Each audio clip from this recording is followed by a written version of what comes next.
كله زرقوا يزعزل صوفيا عم نقد اندخدت ጫማ عم نقد تقرقر موصا أبيع شابو بتقع مايكل زباهل ودته እንዳበለ يحلف نهره صوفيا نمايكل ካብ ሾቅ ጫማ ገዚኡ ከምጸላ እንተ ዘይኮይኑ ግን እቲ ጫማ ሄል ስለ ዝነበረ ክትንቀሳቀስ ከም ዘይትኽእልን ንሱ ድማ አጻዳፊ ጉዳይ ከም ዘለዋ ነገረቶ ማይክል እውን ተረቢጹ ስለ ዝነበረ ክሕግዛ ከም ዘይኽእል ነገራ ሶፊያ በጃኻ አገዳስ ጉዳይ የምልጠና አሎ በለቶ ማይክል ክጭክነላ ይካለ ከምቲ ዝደለየቶ ሄል ጫማ ገዚኡ ከምጸላ ማይክል ሐጺጹ ስለ ዝነበረ አጽብቃ ኸይ መስገነቶ ሓዲግዋ ኸደ ማይክል ትምርት ካብ ዝምረቕ ሳልሳይ ዓመቱ እዩ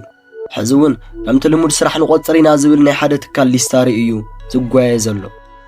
ብድሕሪኡ ማይክል ኣብቲ ናይቲ ቢሮ ትካል በጽሐ ኣብቲ ቢሮ ዝነበረት ጸሓፊት ጊዜ ርፊድካ ኢኻ ምናልባት ከም ተጠባባቕ እምበር ክንድቲ ዕድል የብል ካምበለቶ ማይክል ብውሽጡ ሕማቕና ተሰምዖ ደሓን ዕድለይ ክፍትን በላ እታ ጸሓፊት እንተይልካ ሕራይ ኢላ ንማይክል ትምርቲ ሰነዱ ተቐበለቶ ድሕሪ ብዙሕ ትጽቢት ማይክል ተሩኣ ኣኺሉ ናብ ኢንተርቪው ኣተወ ኣብቲ ውሽጢ ቢሮ ኣትዩ ዝረኣዮ ነገር ምእማን ኣበዮ ምኽንያቱ ናይቲ ትካል በዓልትዋና እታ መንገዲ ጫማ ምኽንያት ሓገዝ ዝሓተተቶ ነበረት ማለት እውን ሶፊያ ኦኬ ዝሰነድ ዝናትካ ዲ በለቶ ማይክል እወ በላ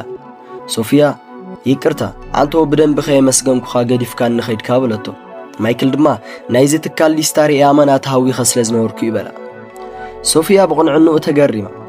እቲ ንዓይ መንነተይ ከይፈለጥካ ዝገበርካለይ ጽቡቕ ነገር ሓደ ካብቶም ኣብ ሰራሕተኛታትና ክህሉ ንደልዮ ባህሪ እዩ ኢላ ካብ ሕዚ ጀሚርካ ሰራሕተኛ ናይዚ ትካል ኢኻ በለቶ ማይክል ኣመናት ሓጎሰ ነዚና ድማ ኩሉ ዝዘርኡ ይዝዓጽድ ዝበልና ከምዚ ዓይነት ሓጸርቲ ቪድዮታት ክወጽኩም ላይክ ሼር ሰብስክራይብ ምግባር ይትረስዑ